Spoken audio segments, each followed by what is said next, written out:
The Zithran Empire had conquered 47 worlds in less than 3 centuries, and they had done so without losing a single major battle. Their secret wasn't superior numbers or even particularly advanced weaponry, though both were impressive.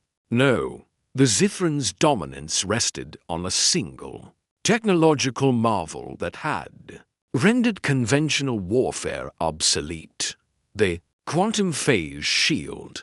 Admiral Krovan stood in the observation chamber of the Imperial Dreadnought Eternal Dominion, his triple-jointed arms clasped behind his crystalline carapace. As he gazed at the blue marble of Earth rotating slowly in the void before him, the planet was beautiful, he had to admit. With its swirling white clouds and vast oceans catching the light of its yellow sun, it reminded him of Tharsek IV, another primitive world that had fallen to the Empire a decade ago. That conquest had taken all of 3 hours. Admiral called out Science Officer Mytok from her station, her voice carrying the musical quality typical of female Zithrans. Preliminary scans are complete. The dominant species calls themselves humans. Technology level is classified as Type 0, 7 on the Kardashev scale. They've achieved basic orbital capability and possess primitive fusion weapons, but nothing that should pose any threat to our shielding.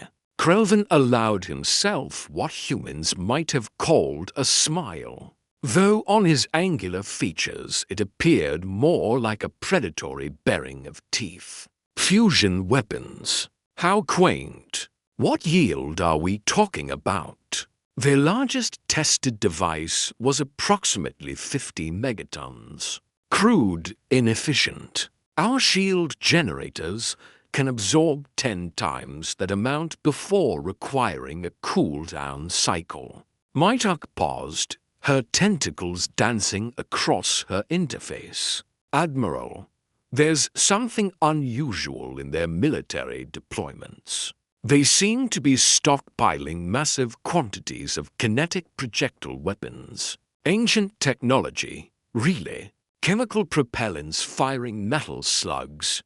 The Admiral's laugh echoed through the chamber, and several junior officers joined in nervously.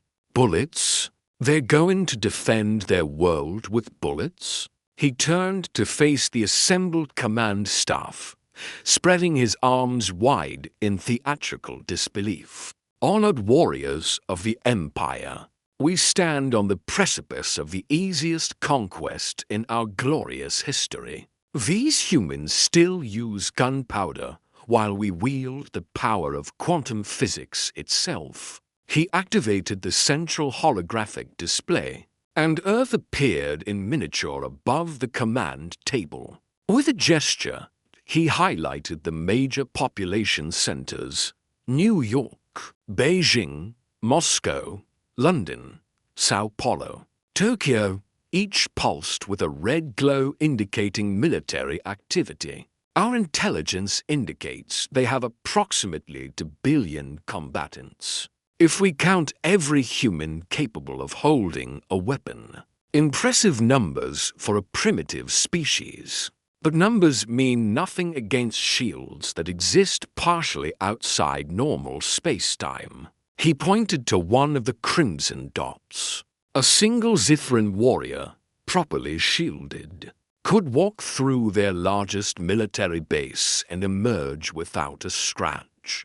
Their bullets will pass through our quantum fields like stones through water. Tactical Officer Zhenkor, a scarred veteran of the Andromedan campaign, stepped forward. Permission to speak freely, Admiral?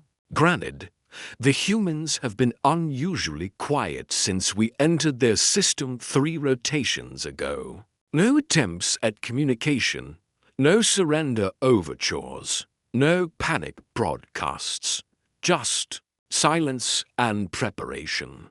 It makes me uneasy, Krelvin waved a dismissive hand. "They're in shock, Gencor. It's a common reaction among primitives when they first encounter a truly advanced civilization. They can't comprehend what they're facing, so they fall back on what they know, fortifying positions, stockpiling weapons, praying to their various deities. None of it will matter." He pulled up a technical schematic of the quantum phase shield, the Empire's crown jewel. The three-dimensional model rotated slowly, its internal mechanisms visible through translucent layers. "Let me remind everyone why we are invincible. The quantum phase shield doesn't simply stop incoming projectiles or absorb energy. It exists in a state of quantum superposition, phasing between our dimension and subspace at a rate of 10,000 cycles per second. Anything attempting to penetrate it simply passes through empty space during the phase shift." Mytok added, "The only theoretical weakness is if something could match our phase frequency exactly. But that would require technology far beyond what these humans possess.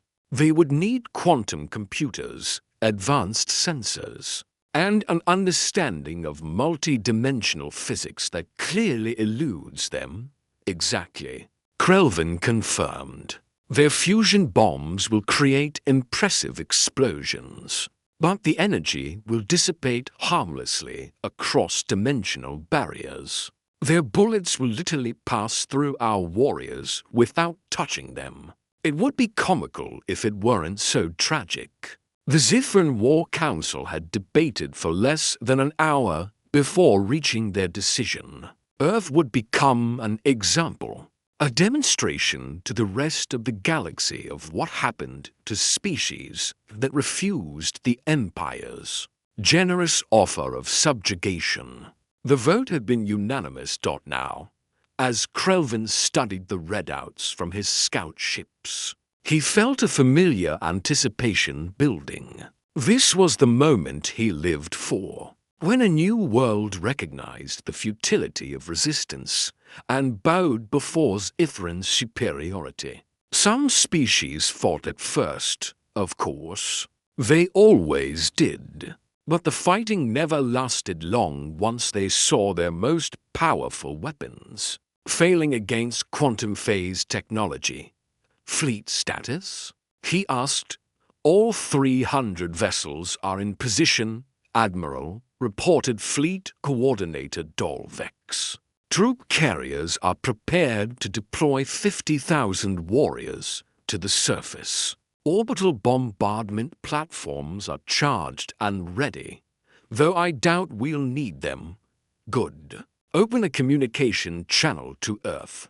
All frequencies, all languages. Let's give these humans one chance to surrender before we demonstrate why resistance is futile." The communications officer worked quickly, and within moments, a holographic representation of a middle-aged human male appeared above the command table. He wore what appeared to be a military uniform, though the details meant nothing to Krelvin. The human's face was lined with stress, but his eyes held a hardness that momentarily surprised the Admiral. "I am Admiral Krelvin of the Zithran Imperial Fleet," he began, his translator rendering his words into English. "You are the representative of this planet's dominant government?" "General Marcus Chen, United Earth Defense Command," the human replied curtly. "And we represent all of Earth's governments, acting in unity for the first time in our history." "How touching!" "General Chen, I bring you a message from the Zithran Empire. Your world has been selected for incorporation into our domain. You have one of your planet's rotations to surrender unconditionally. All military forces will stand down, all weapons will be decommissioned, and your governing bodies will dissolve to make way for imperial administration.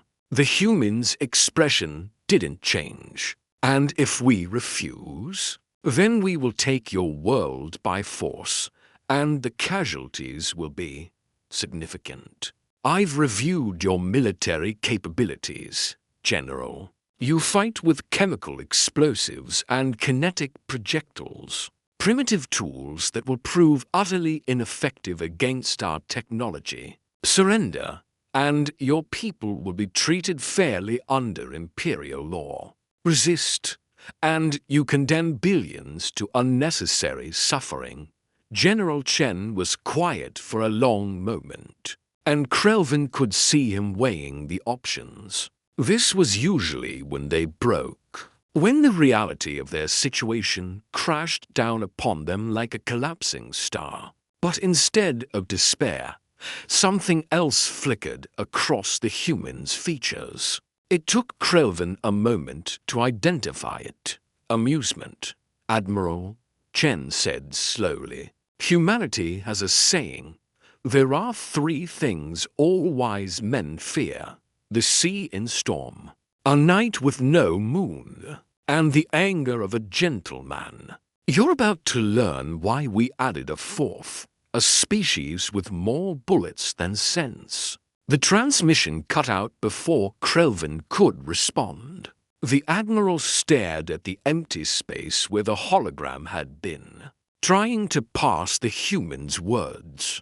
It had sounded almost like a threat, which was absurd. What could bullets possibly do against quantum phase shields? Well, he said finally, turning back to his command staff. I suppose we have our answer. The humans choose destruction over wisdom.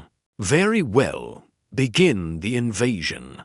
Deploy all ground forces to their major population centers simultaneously. I want this planet subdued within 24 Earth hours. Yes, Admiral. The response came from a dozen voices simultaneously as the command staff rushed to their stations. The Eternal Dominion and her sister ships moved into high orbit, their massive hulls blotting out stars as they positioned themselves over Earth's continents. Smaller troop carriers detached from the capital ships like seeds from a dandelion, their engines burning bright as they entered the atmosphere. Each carrier held 500 Zithran warriors, their quantum phase shields already activated, their plasma rifles charged and ready. Krelvin watched the deployment with satisfaction. The carriers spread across the globe in a precisely calculated pattern, each one targeting a major city. The simultaneous assault would prevent the humans from concentrating their defenses, scattering their forces too thin to mount any effective resistance.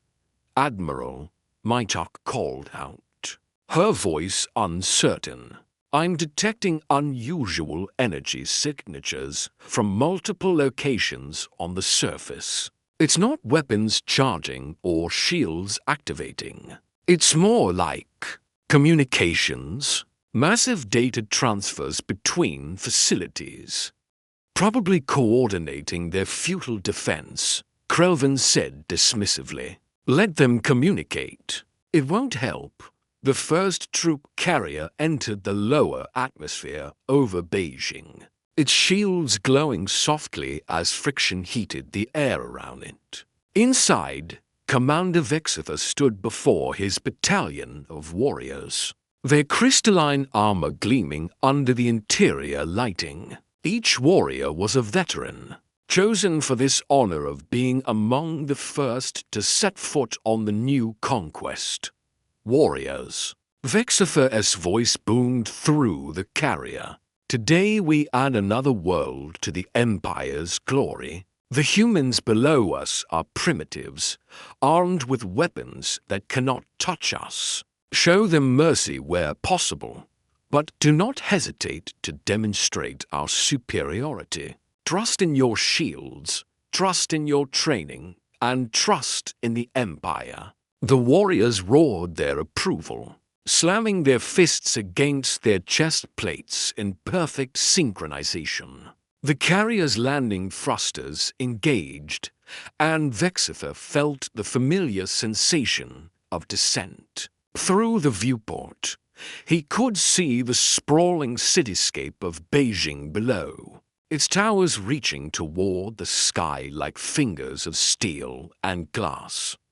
What he couldn't see, what the Zithran scanners couldn't detect, was the true nature of what waited for them.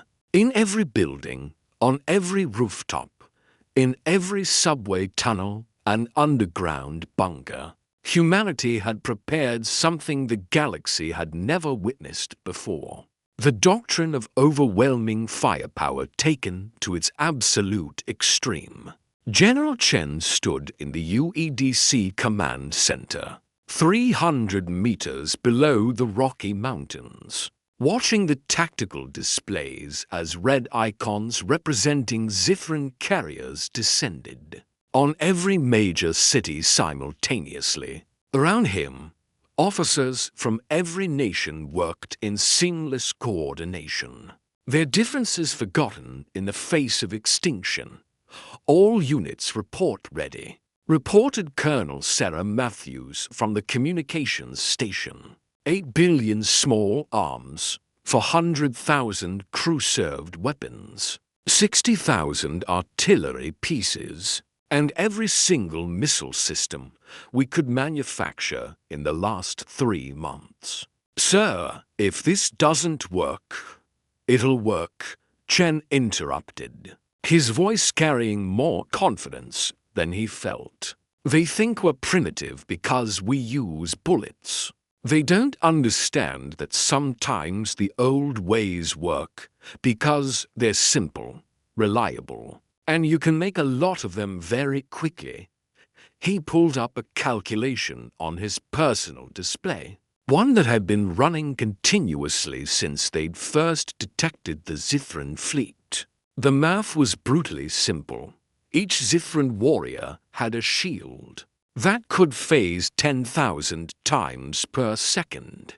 But what happened when you fired 11,000 bullets per second at that same warrior? What happened when 1 million humans all fired at once, creating a wall of metal so dense that the space between bullets was measured in millimeters? Sir, Matthews said quietly, the first carrier is landing in Beijing. Commander Zhao reports his forces are in position. Chen nodded slowly.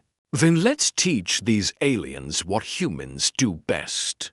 Give the order. All units, weapons free. Show them what 8 billion gun owners looks like when they're pissed off. As the first Zithran warriors stepped onto Earth's soil, confident in their invincibility, humanity's answer was simple, devastating, and delivered at 3,000 feet per second.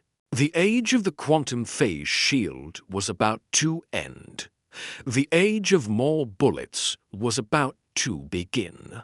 Commander Vexither was the first to touch Earth's soil, his boots crunching against the concrete of what had once been Beijing's main thoroughfare. His quantum phase shield shimmered around him like a soap bubble made of starlight, its gentle hum a comforting reminder of his invincibility. Behind him, 500 warriors fanned out in textbook formation, their plasma rifles held ready. Their multiple eyes scanning the abandoned streets. The silence was unnerving.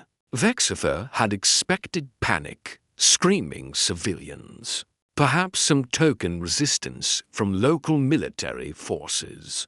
Instead, the city appeared deserted.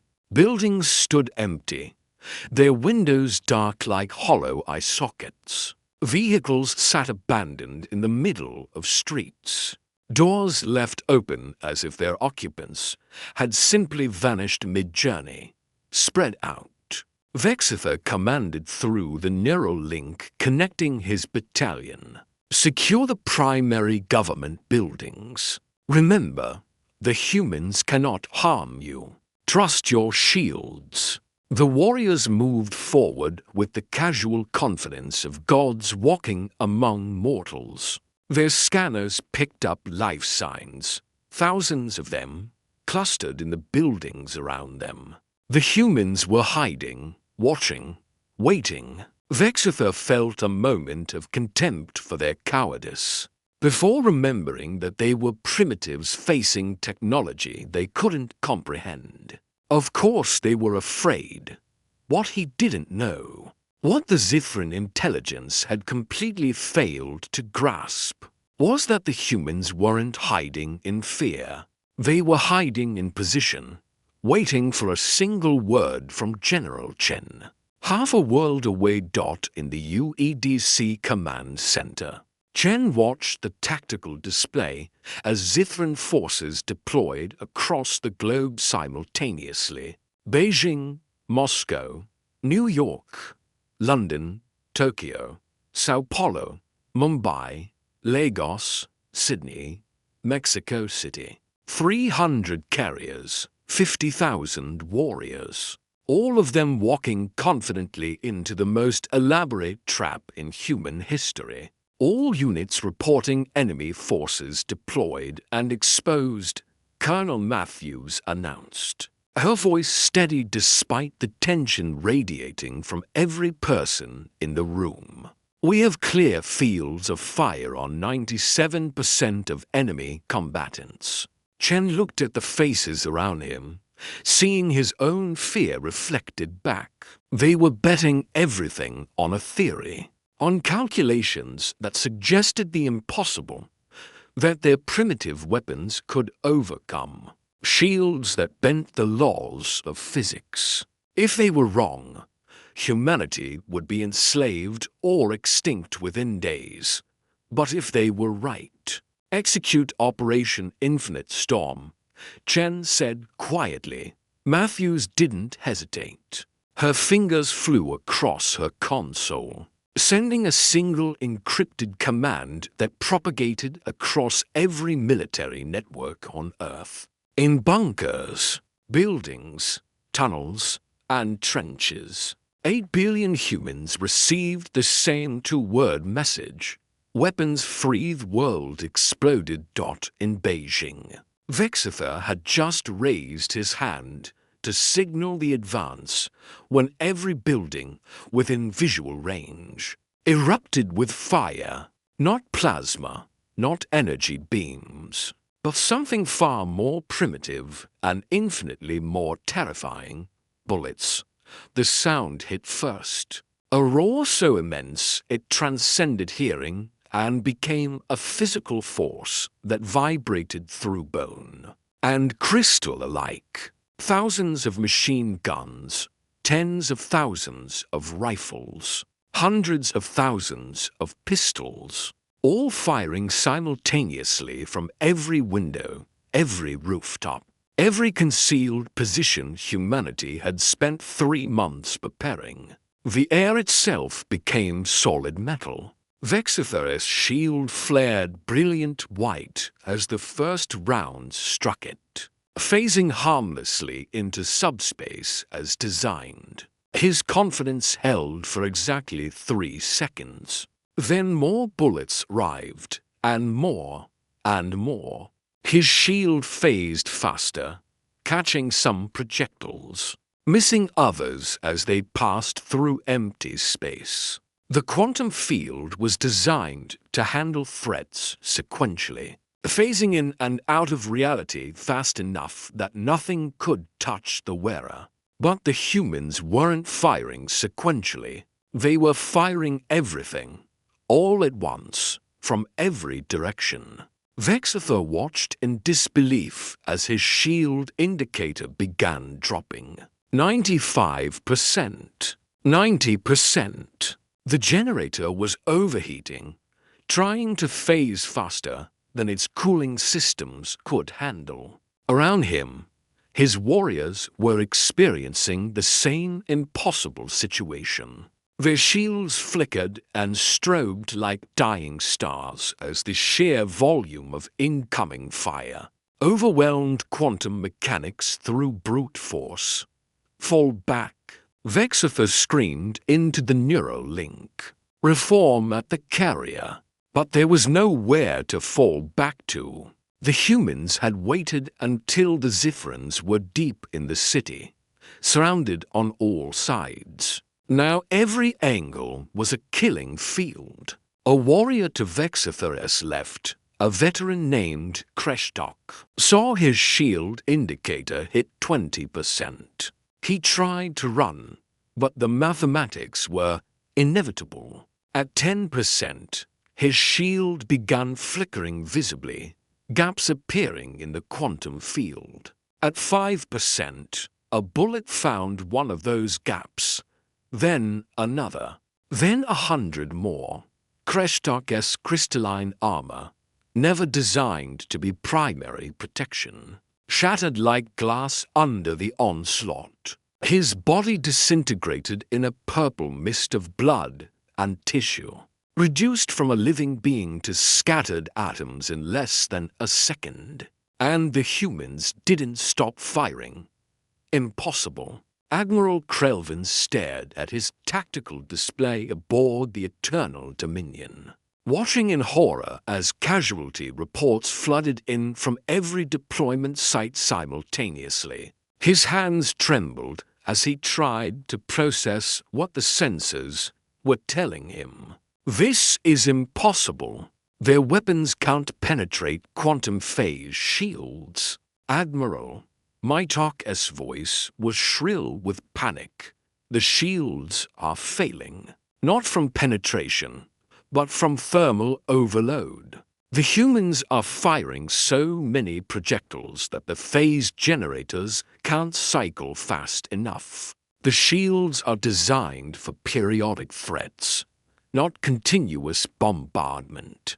On the main screen, live feeds from Warrior helmet cameras showed absolute chaos. The humans had turned mathematics into a weapon.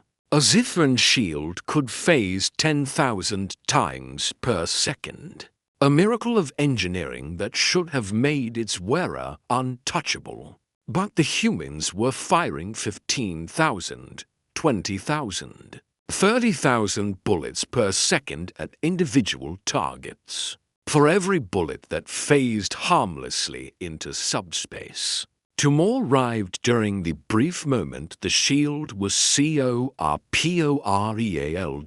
It was death by statistics. Warfare reduced to its most fundamental truth.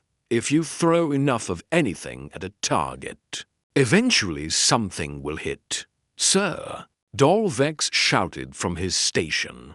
We're receiving distress calls from all ground units. They're requesting immediate extraction.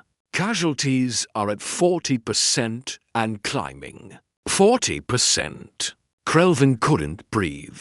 The Zithran Empire hadn't lost 40% of a force in a single engagement in over a century. How many humans are firing at us? Mytok's tentacles danced frantically across her console, pulling data from orbital sensors. When she spoke, her voice was hollow with shock. Admiral, based on thermal signatures and projectile tracking, approximately 8 billion small arms are currently active. The humans have armed their entire population.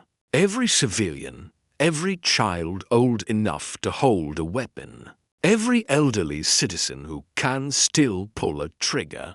They're all firing 8 billion guns. The number was incomprehensible. The Zithran Empire's entire military, spread across dozens of worlds, numbered less than 200 million. The humans had 40 times as many combatants, and every single one of them was firing as fast as they could reload. New contacts, screamed the sensor officer. Incoming artillery from every continent. Thousands of shells, tens of thousands. On Earth, the artillery barrage began. Human crews had calculated precisely. where the Zithran warriors would be based on their predictable tactical formations. Now shells rained down, each one exploding into thousands of high-velocity fragments. The shrapnel struck shields from above, below, and all sides simultaneously, creating omnidirectional stress that the quantum fields simply couldn't handle. Commander Vexitha watched his battalion die. Artillery shell exploded directly overhead, and 3 warriors' shields collapsed simultaneously under the fragmentation pattern. They died screaming, their bodies torn apart by metal traveling faster than sound. Another warrior tried to return fire with her plasma rifle, but the moment she stopped moving, concentrated machine gun fire from 6 different positions overwhelmed her shield. She fell, her crystalline face frozen in an expression of disbelief. The carrier was only 200 meters away, but it might as well have been on another planet. The street between Vexitha and Salvation was a river of bullets, tracers creating a solid wall of light. His shield was at 30%, the generator so hot it was burning through his armor, searing his flesh. Every step forward cost him another 5%. As thousands of rounds hammered against the quantum field, he didn't make it. At 10%, his shield began flickering. At 5%, he saw a tracer round coming toward his head, saw it phase through empty space, saw his shield cycle back to corporeality, saw the bullet General Chen watch the tactical display with grim satisfaction. As the red icons representing Zithran forces began winking out. In Beijing, 90% casualties. In Moscow, 85%. New York, 78%. The numbers told a story of slaughter on an unprecedented scale. "Sir," Colonel Matthews said quietly, "the remaining Zithran forces are attempting to retreat to their carriers. Should we allow it?" Chen considered for a moment. The humanitarian in him wanted to let them go, to end the killing. But the strategist knew better. Negative. Continue fire until every hostile is eliminated or evacuated. This has to be a lesson they never forget. He pulled up a communication channel to every human fighter on Earth, all units. "This is General Chen. You're doing humanity proud. Keep firing. Don't let up for a second. Show them what happens when they underestimate the species that invented the machine gun." The response came in the form of intensified fire.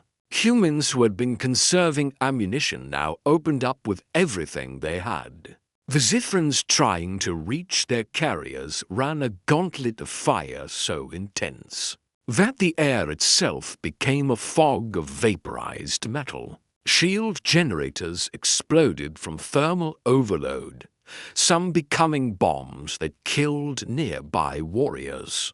Others simply shut down, their safety protocols triggering when temperatures exceeded design limits, leaving their users naked against the storm. Aboard the Eternal Dominion, Admiral Krelvin made the hardest decision of his life. All carriers, emergency evacuation. Leave the dead. Leave anyone who can't reach extraction in the next 60 seconds. Get our people out of there now. The carrier's engines screamed as they lifted off under fire. Humans had positioned anti-aircraft weapons at every site, and now missiles, rockets, and heavy machine guns tore into the ascending ships. Most carriers' shields held, but 3 were hit so many times in rapid succession that their larger generators suffered the same fate as the personal shields. They crashed back to Earth in flames, their hulls torn open, their crews dead or dying. The retreat became a rout. Zithran warriors abandoned their weapons and ran for the carriers, their legendary discipline dissolving in the face of impossible casualties. Some made it. Most didn't. The humans showed no mercy, maintaining their fire until every Zithran was dead or evacuated. When a warrior's shield failed, concentrated fire from dozens of weapons ensured they didn't suffer long.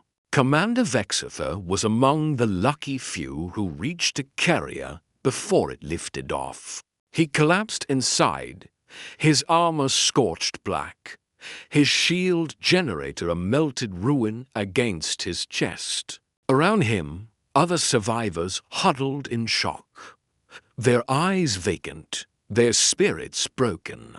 They had gone to Earth as invincible warriors. They were returning as traumatized refugees as the carrier broke atmosphere. Vexither looked back at Beijing through a viewport. The city was still there, battered but unbowed.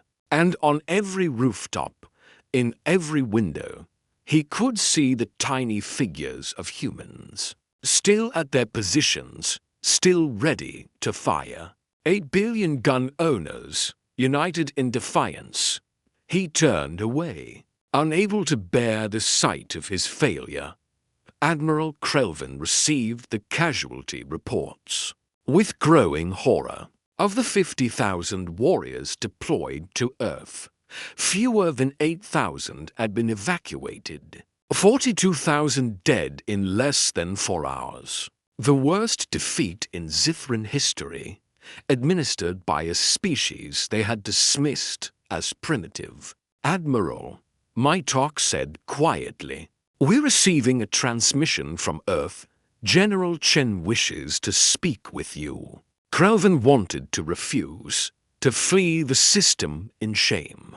But he owed it to his dead warriors to hear what the humans had to say. Put him through. General Chen's hologram appeared, and Krelvin was struck by how tired the human looked. Not triumphant, not gloating, just exhausted. "Admiral Krelvin," Chen began, "I'm going to make this simple. Leave. Never come back. Tell your empire that Earth is off limits, permanently. Tell them what happened here today. You slaughtered my warriors," Krelvin said, his voice breaking. "Your primitive weapons shouldn't have been able to. Our weapons aren't primitive, Admiral. They're elegant, simple, reliable. And we can make 10 million of them in the time it takes you to build one shield generator." Chen leaned forward. "You came here thinking technology would save you. But warfare isn't about having the fanciest toys. It's about combined arms, tactical flexibility, and the will to fight. You had fancy shields. We had more bullets than you had shield cycles." Krelvin said nothing, the truth of it crushing him. "There's an old human saying," Chen continued, "quantity has a quality all its own. You just learned that lesson the hard way. Now get out of our system, and don't come back unless it's to talk peace. Because next time, we'll fire twice as much." The transmission ended. Krelvin turned to his bridge crew, seeing his own defeat reflected in their faces. "Set course for home," he said quietly. "Maximum speed. And someone start writing the report. The Empire needs to know that the age of quantum phase shields is over." 3 weeks later, the Galactic Council convened to discuss Earth's application for membership. The Zithran representative, still traumatized from reviewing the battle reports, stood before the assembly and said something no Zithran had ever said before. "I recommend immediate acceptance." The humans have proven themselves more than capable of defending their sovereignty. And speaking as someone who witnessed what they did to our invincible forces, I strongly suggest we never, ever make them angry again. The vote was unanimous.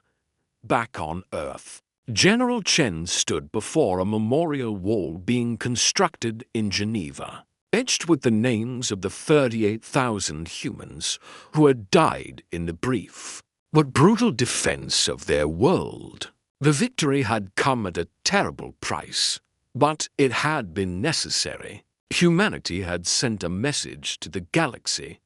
We might use primitive weapons, but we use them very, very well. A young soldier approached him, saluting sharply. "Sir, the armories are asking what to do with all the unused ammunition. We still have billions of rounds stockpiled." Chen smiled grimly. "Keep it, all of it, and make more, because the next species that calls our guns primitive needs to understand what we proved to the Zithrans. When someone says your weapon can't win, they just haven't seen you use enough of it yet." The memorial wall gleamed in the sunlight, a testament to humanity's oldest truth. Sometimes the best answer to a complicated problem is a simple solution, applied with overwhelming force. The Zithrans had learned that lesson in blood. The galaxy would never forget it.